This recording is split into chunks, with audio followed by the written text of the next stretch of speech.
Kia ora and welcome to the show today. We have a really fun guest joining us today, and I think we have a lot to learn from what Viv has to share. So we have Viv Conway from Girls Get Off. She's on a mission to normalise female pleasure, and on a number of different levels. I think the B2B community has a lot to learn from Viv. She's probably got more experience with viral content than a pathologist during a pandemic, and we'll dig into some of that work and how that's kind of played out and see if we can tease out some lessons that we can learn here in the B2B world. So first and foremost, Viv, take us away. Who are you? Oh, thank you so much for having me on the podcast. And I'm so impressed. You didn't even have notes. Oh my God, did that off the cuff. I tried to practice it on the way in. I hope that wasn't too staged. That was amazing. I love it. No, thanks for having me. I'm excited to be here. So tell us a little bit about yourself for the viewers at home who don't know you and who don't know Girls Get Off. Girls Get Off was launched in 2021 and we're a female-focused sex toy brand. Our mission is to normalise female pleasure, so we're really strict on who we are focused on, and we use a lot of humour in our marketing. So where a lot of other brands in the market might be a little bit woo-woo or they might be very aspirational, we come in right in the middle and focus on being relatable, giving people a laugh, and in doing so take away some of those uncomfortable feelings that people might have around sex or masturbation, and then that content that they create or that we create becomes shareable and spreads the message further. That's fantastic. So just as a little bit of an origin story, why sex toys and why normalising female pleasure? Where did that come from? I think for a bit of context, prior to this business, I had a social media agency, and my now business partner had a personalised cookie e-com business. So we had known each other through those businesses. We knew we wanted to work together, and we'd actually been looking at a few different types of businesses that we could do. We knew we were on the same wavelength about a lot of things, and obviously our strength was in the marketing and getting in front of people. So we were looking for something that was fun and that had a lot of opportunity, particularly in the social space. Jo actually came across sex toys. She could see that they were trending, but at the time we realised that your only options to go and buy one, particularly for women, was either you had to go to the weird shop down the road, which had a back entrance, and the one down the road from us, you walk straight into a sex swing, I can picture it. It's actually just across the other side of the car park here. Yeah. Yeah, it was just quite full on. Like there's a place for that, but for someone who maybe you just wanted to dip your toes in, you're a little bit curious, that was quite intense. And the other option was you go online. And online, if you click on Toys for Her, it might come up with 800 different types. And again, it can be overwhelming. It's not like choosing a movie. You've all of a sudden got all of this choice. So we thought, okay, let's create something that's like a fun, simple, positive buying experience for women to buy sex toys, which was like any other product that we were buying as women. So think of your skincare, you have this like nice experience on Instagram, makes you feel good about yourself, you purchase that, it arrives really nicely packaged, and then you use the thing and it feels like an act of self-love. That's what we wanted for sex toys, not something that was like, oh, it feels a bit weird, oh God, is this all right? Oh, I'm not sure if I should tell anyone about it, thank God it's in a brown box, and then like you receive it and you're still not quite 100% sure about it. We were like, let's make this really normal. And I think to your point around why we chose to normalise female pleasure, I think it was A, because we knew how to get in front of women online, but I think B, if we look at the way that female pleasure has been portrayed right through from, say, when you learn around sex ed and like health all the way through to like the porn and stuff that goes on, it's just not always as championed. So I'll give you an example. When I probably was in intermediate, I think, guys and girls are split up for puberty chats. You just kind of don't learn about each other's stuff. Yeah. Girls might be learning about periods, and everyone's learning about consent. Guys are learning about wet dreams, all important parts of the process. But I think from there, A, you're not learning about each other's each other's stuff. Each other's gear. For lack of a better word. And then B, you've also probably got like wanking jokes and stuff around males, so there's an assumption that that's happening. Yeah. Whereas I think for anyone in this space, there's important conversations around consent and anatomy and disease and all those sorts of things, but pleasure's not really ever touched on. And in doing so, you've also got so you might have a little bit of shame or like unsureness in that space, but then if you look at like the content, say in porn, where women are often, say, the participant, and the clip's sort of over when the guy comes, and that sort of, it's all focused around that. So whether that's intentional or not, I think subconsciously that tells us that it's not as normal, or I think the moment I realised that this was the case was when we were first launching the business, and I had a conversation with a close friend of mine, and we were just talking about the fact that we were going to start this business, and she was sort of like, what do you mean you masturbate? And I said, what do you mean you don't masturbate? And I was like, you're like 25. How did you make it through university? Aren't you stressed? And she's like, I've just never thought to do that. I'm just like, oh my gosh. And you realise quite quickly that I'm not saying guys have the best relationship with sexuality, and everyone has more learning to do, but there's also, because there's an assumption that it's happening and that it's okay, for women on the other hand, if you think about when that's been taught, unless there's been healthy conversations in friend groups or at home or at school, which for me there wasn't, there's actually this possibility that it's not happening, or people don't feel like it's okay or normal. So that's why we were like, actually, this is a huge problem, and this is how we can solve it. And we get testimonials from people who say, oh my gosh, I've never orgasmed before, and this has happened for me, or I grew up in a really strict religious household, and this, I've always held so much shame around this topic or taboo, and now I've bought them for all my friends, or, it's changed my sex life with my husband. Like, it really goes to show how, because it's such an unknown, and it's not like getting your nails done, you go, oh, I love your nails, where'd you get that done? Because it's not talked about, you just don't know what you don't know. Yeah. So one of the things that you've done there, and I think this is absolutely fantastic, is to put that conversation out there, right? And you've built an incredible community, and the conversation that goes back and forth on Instagram and everything else like that, it's fantastic. So how did that role of community come to the fore?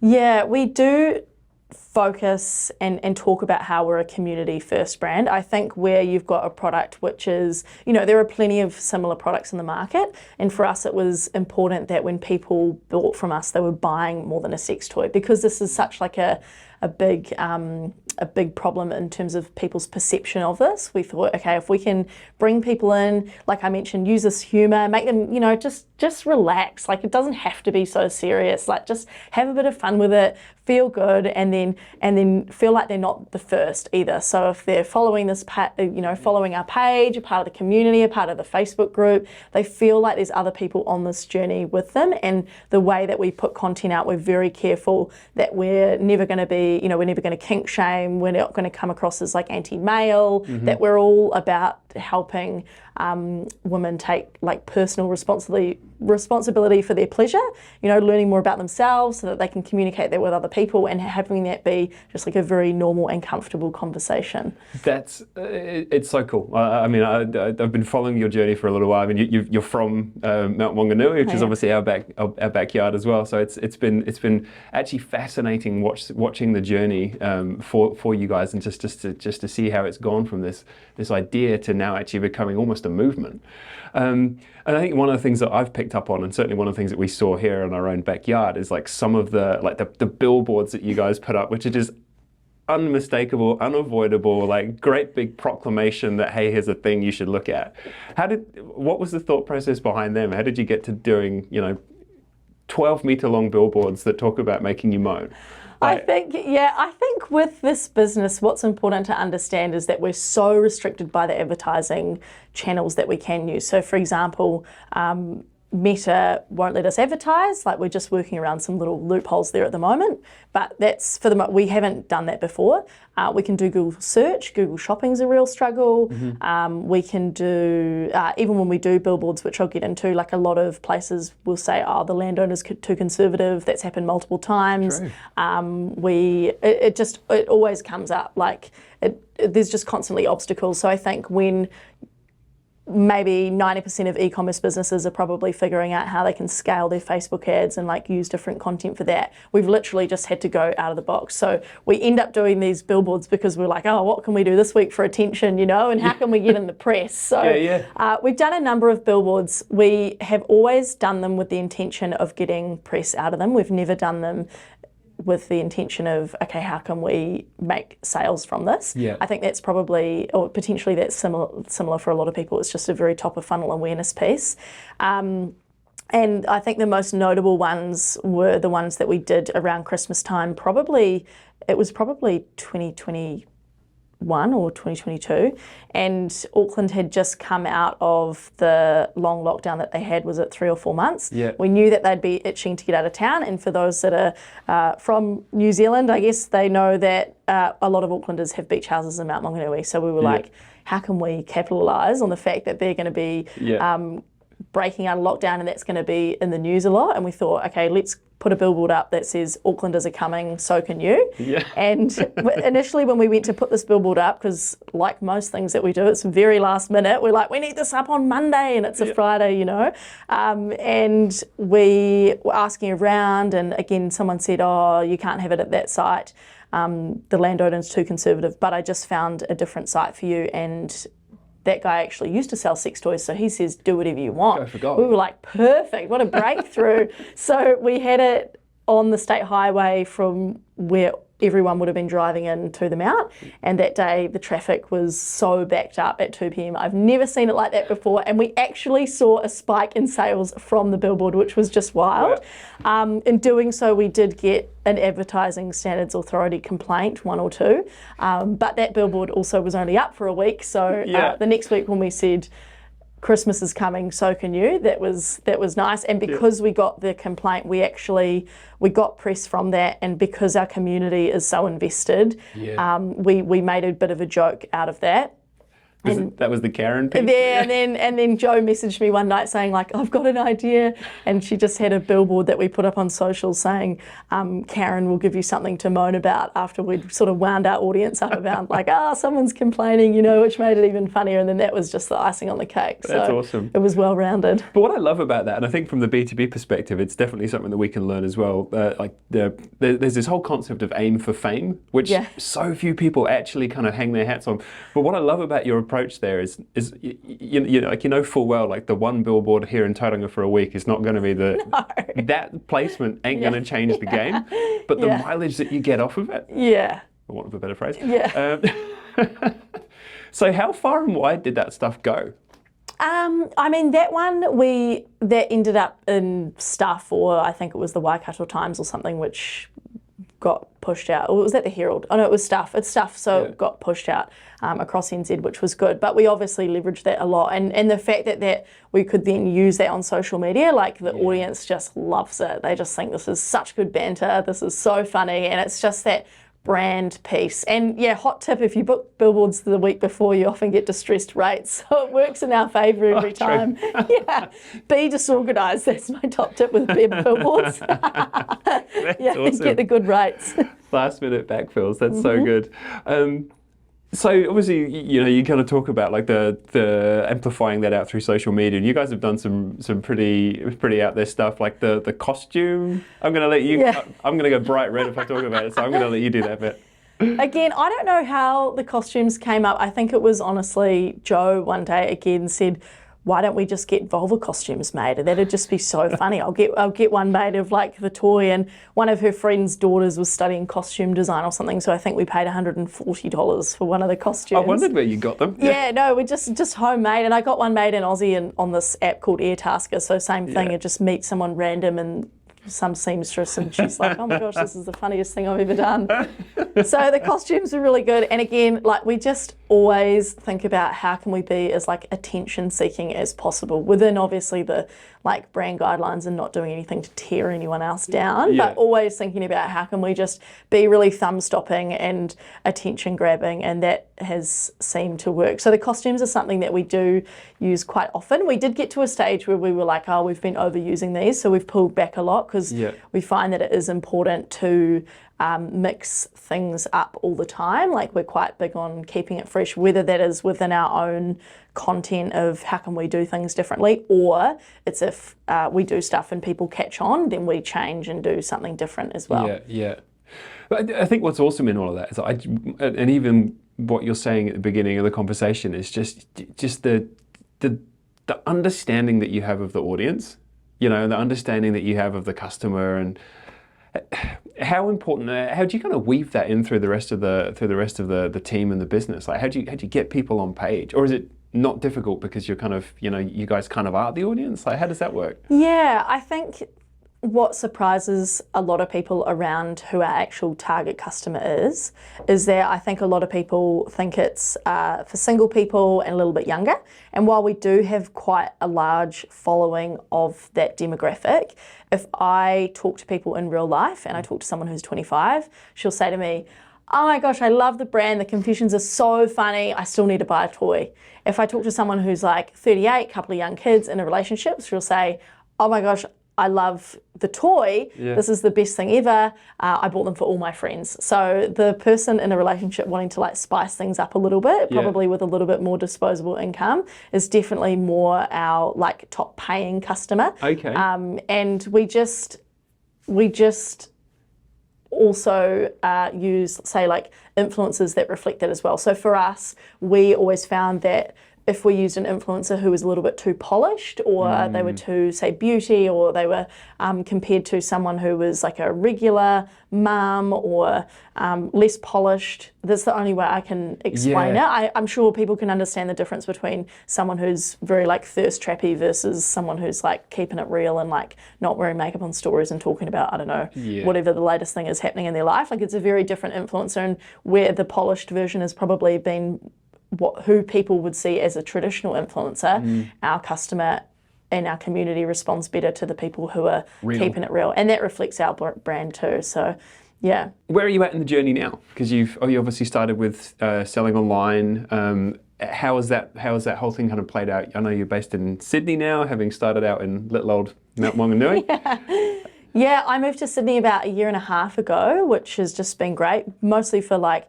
life reasons, because it's probably time to wrap things up in Mount Maunganui, but also because I knew it would be awesome for the business, and it has been. Like, even just being there and having the accessibility to different trade shows and figuring out what other people are doing to grow, and also just expanding your mind a little bit in terms of what the possibilities are, has been really good. We started out selling online only for probably the first 2 years. It's probably only been in the last 6 or so months that we've decided to go into more wholesale. And that's been a really interesting journey, I guess, seeing as this is a B2B podcast, that really does feed in well with that. And it has been a change from just going direct to customer all the time to then having to flip and actually put more energy into how we're going to get in front of these potential retailers, which has been a journey. So that whole kind of transition from selling direct, where you control the experience, when we started out the conversation, you're kind of talking about how like the traditional avenues to buying sex toys are a bit gross. Like, let's be honest. Yeah. How do you, without shaming anyone there, but what I mean is, overwhelming, like you said. That's why it's working. Yeah. But given that your brand is, so opposite to that kind of traditional, I suppose, retail experience in that space, how do you control the brand experience going through retail and through distribution? Yeah, I mean, in full transparency, we're still only just starting. Like, we probably have 30 or 40 stockists, but they're all quite small, and at the moment it's just very early stages. We have like one larger retailer we're experimenting with at the moment, and that's like in the sort of gifting space. So in terms of controlling the branding and so on, it's not like we've gone through distributors just yet, but we have just made sure that's why we designed the packaging the way that we've designed it, and that's why we've just redesigned the packaging as well, so it's more shelf ready and nice, and I should have bought some in. So I think in terms of controlling the brand, it's been about what we can do on shelf, and also we've started to actually offer like half an hour Zoom sessions with the people who will be selling the product in stores, so they get a bit of an understanding. Because when we're at a trade show talking to people, and we might be talking to the business owner or the buyer, that's all well and good, but then when it gets on the shelf, we need people to also feel comfortable about like answering people's questions, or having something there that says, ask us about this if they're a little bit unsure. Yeah. You just made me smile when you said I should have brought some in. Because how many vibrators were in your carry-on when you flew over from Australia, or did they go in the hold? I actually didn't bring any over, which is pretty funny. I actually have no vibrators at my house at the moment because they're all back in Melbourne at our 3PL. But I know, I've done many a trip with lots of vibrators in my carry-on and my checked, so I can confirm that you're allowed to take them in either for those that are a little bit worried about getting caught at security. And you don't have issues with batteries? No, and don't let them take them off you because they're lithium, but they're inside a toy. It's different to a power bank. Oh, true. Yeah, Okay, well there you so go. even though it's lithium, it's fine. Oh, good to understand. Yeah. So started in New Zealand, now in Australia.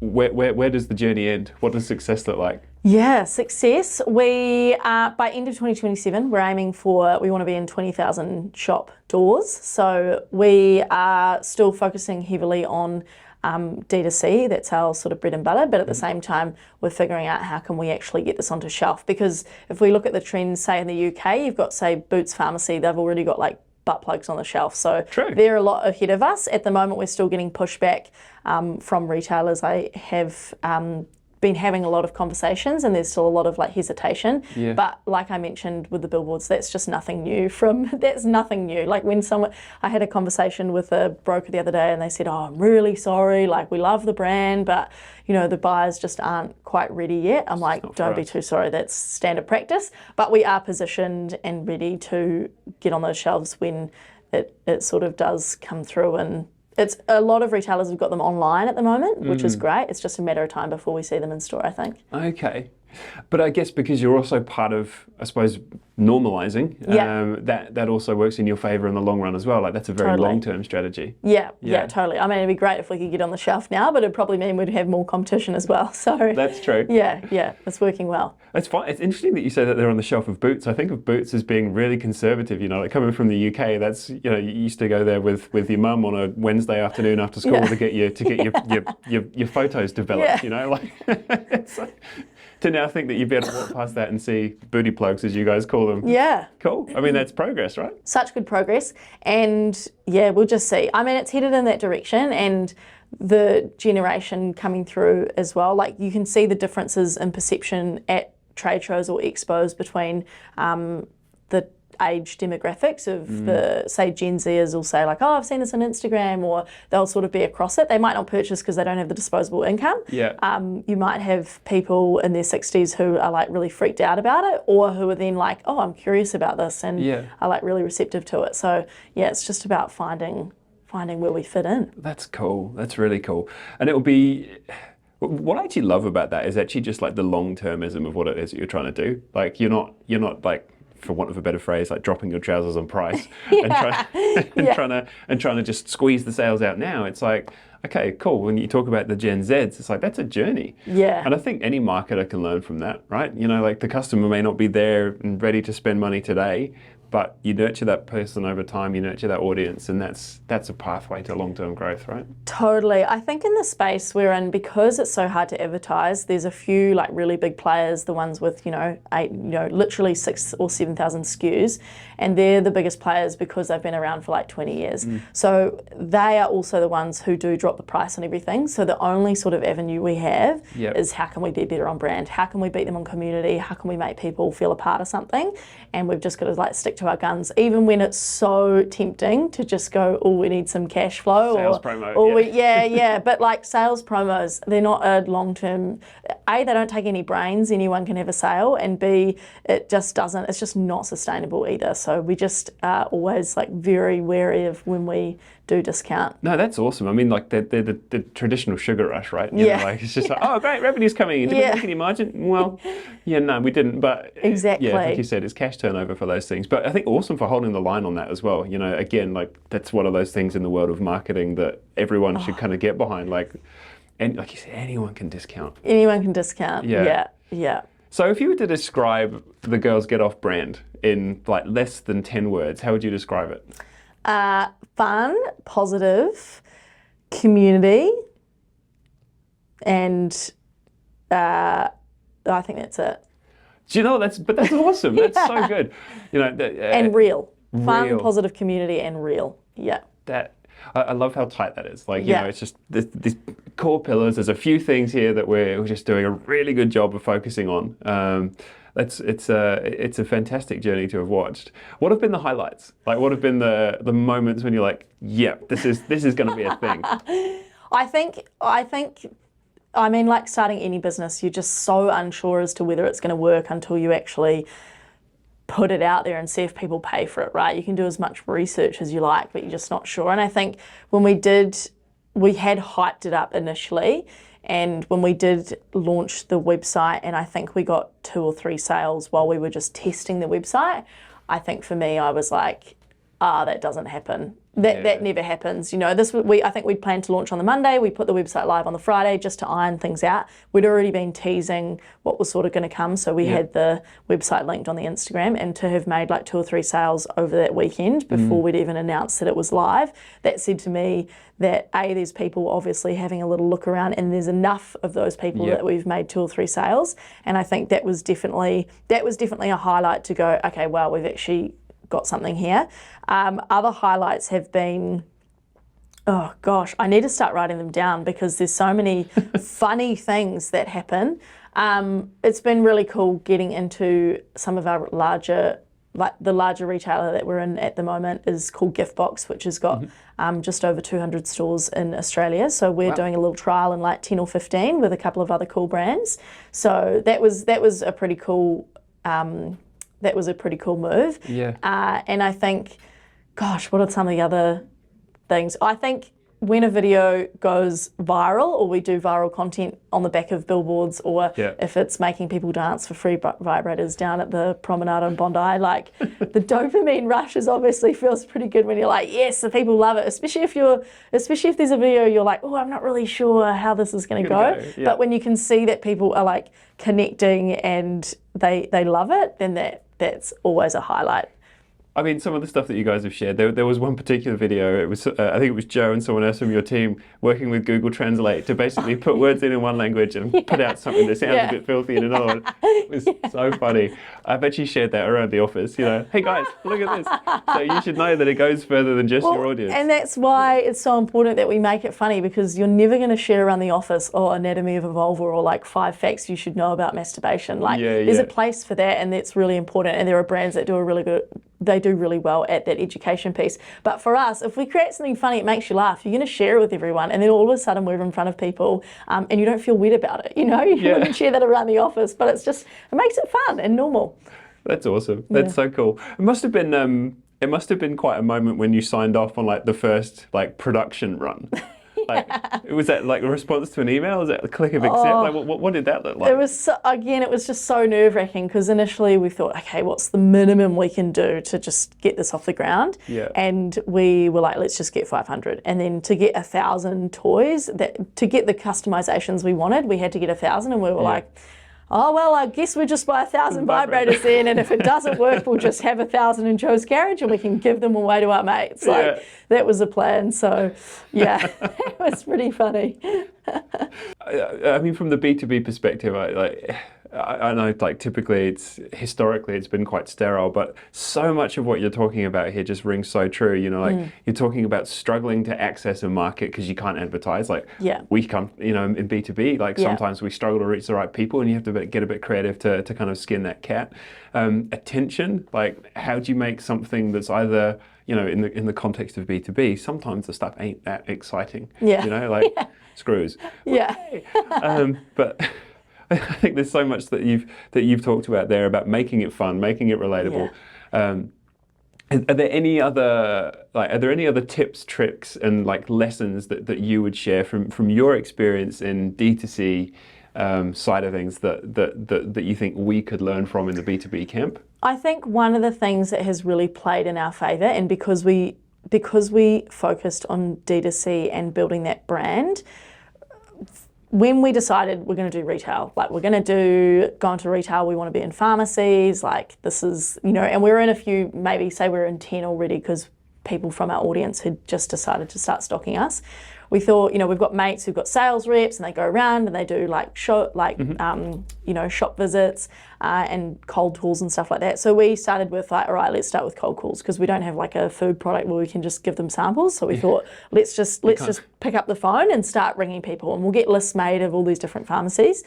And man, that was such a grind. Like we never got to the stage of going in and asking, like, going in and showing the product around, because what we found was that it's such a grind to do all those cold calls compared to if you just build the brand on Instagram and then people come to you. There's no questions about what's the minimum order quantity. There's no questions about, like, it's not a hard sell. If we build the brand and the buyers come to us off the back of the brand, because the buyers are often just different followers, or if we're at a trade show and they stalk us and they can see that, there's less questions around, oh, I don't want to buy that many, or oh, I can't do this, or just like a lot of hesitation. They sort of just get it, and it's a really easy process. So I think the learning has been for us that by building the brand and focusing on the brand, people will come to you, or when they do come to us, say because of a conversation we've had, it's just so easy. It's not like having to cold call someone, follow them up,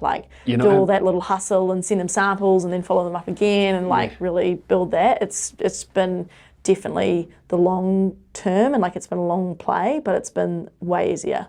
So in that long-term journey, when did you really start to see the wheels kind of gripping the road? Because building a brand is a long-term thing. At what point did you know that the brand was going to be the thing that actually carried you all the way through and made the difference? Or was it just from day one, you're like, the brand is what we have and that's what we're going to work with? Yeah, I think the brand, because it was so different, I think because we had such a shock factor at the start when we got our initial influencers on board who started posting about it, of which there were not many, but once we got a couple, it was such a shock factor that people were talking about sex toys on Instagram, that I think now we actually are in a space where we've got to focus even heavier on brand and upkeep it, because at the start I think it was a lot easier because it was so different, it's clickable, and I think now we're actually in a phase where we're like, wow, we've got to outdo ourselves again and be really relevant and try and find a way of being shocking or attention seeking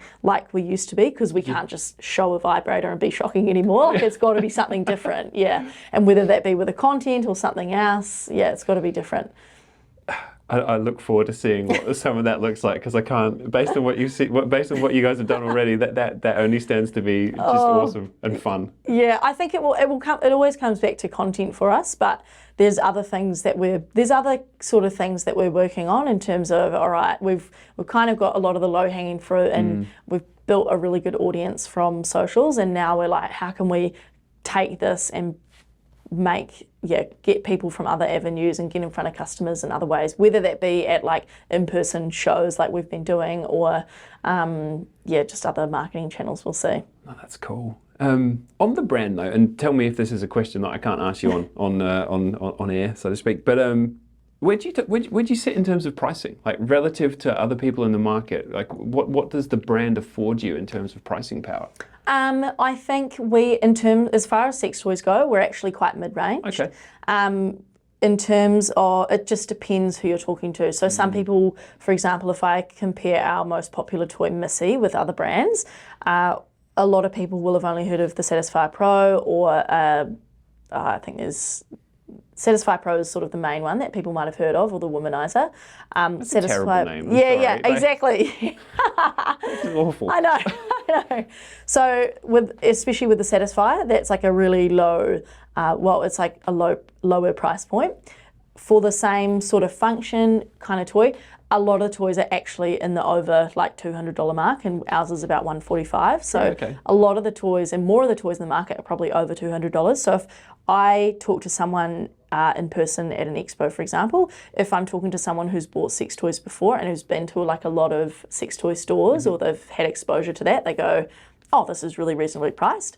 If I speak to someone who's perhaps just bought one at a recommendation from a friend or a little bit younger, they'll say oh my gosh, that's so expensive. So we're actually in the middle as far as sex toys go, but in terms of being able to charge more than the really lower end of the market, brand definitely affords us more. Plus our product is better, but it helps, you know what I mean? Yeah, 100%. And it will be interesting to see as well. I don't know how prominent brands are in the space that you're in. So the fact that, you may be kind of mid-price range, but do you sell, would you be selling more units than some of those kind of more, I suppose, known brands over time, do you think? I think the Satisfier they've done, like, I believe they've sold like 15 million units or something. So Okay, wow.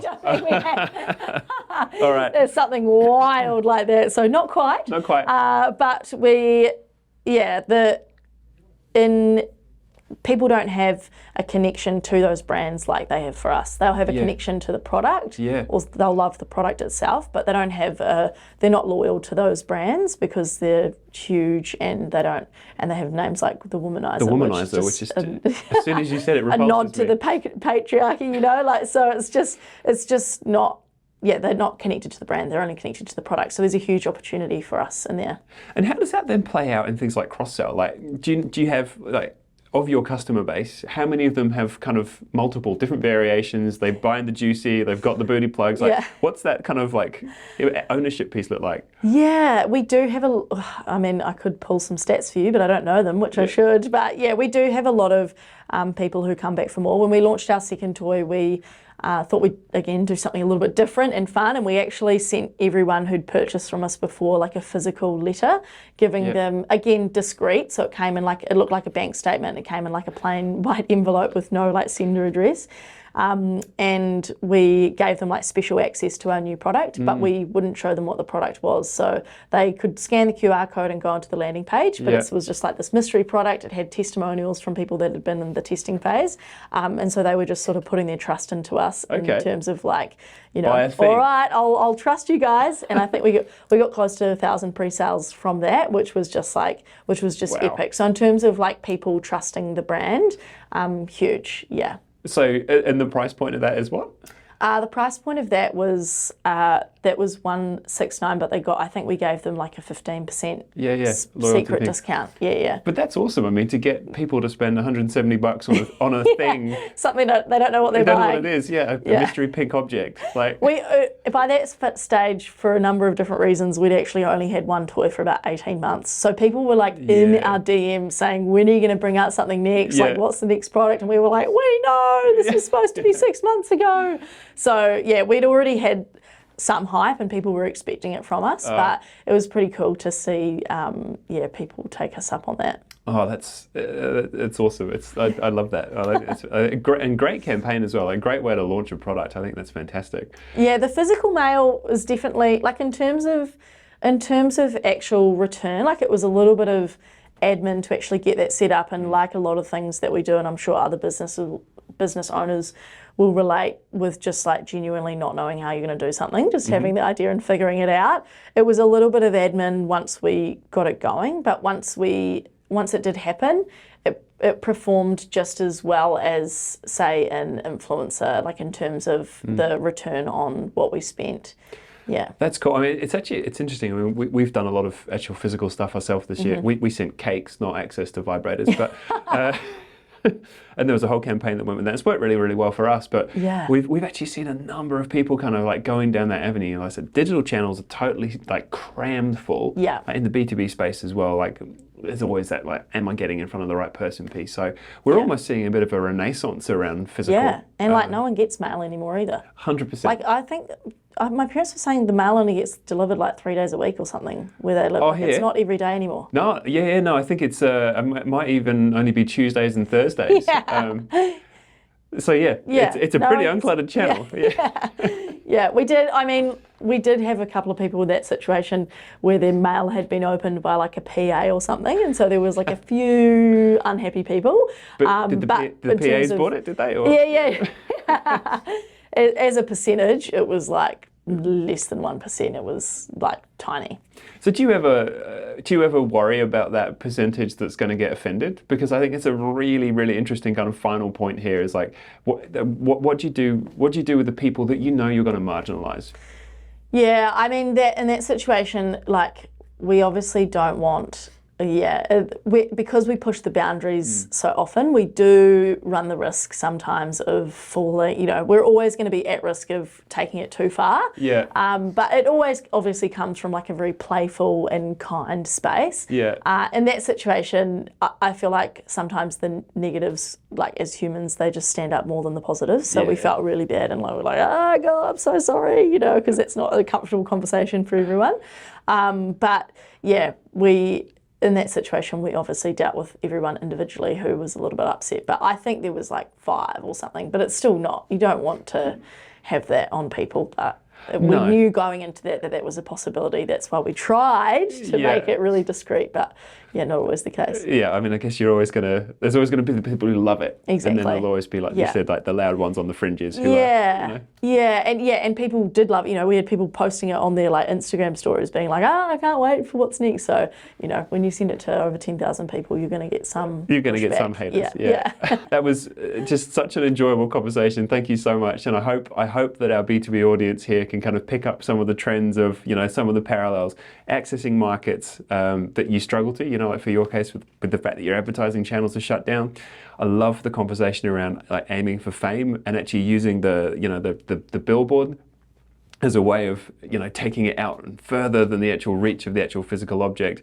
And then kind of also like navigating that use of brand as a beacon to pull people to you. I mean, if every marketer could nail that, I mean, to be fair, we'd probably all go into sales promotions at that point. But if we could all do that, I think the marketing community at large would be in pretty good shape. So I think you've had some fantastic insights to share with us. Thank you so much for coming in. Really appreciate it. Thanks so much for having me. It's been so much fun. I look forward to sharing it. But so one thing we should just quickly check in before we wrap the conversation. From your experience on social media channels, which words can't we use when we post this? Nothing too explicit, and don't describe any acts. Don't describe any acts. That's the one that's got us in trouble before. Yeah. Okay, we'll use a few exclamation marks, a few dollar signs, and hope we skirt around those. A little bit censored. Perfect. Awesome. Thank you so much. Thanks, Dale.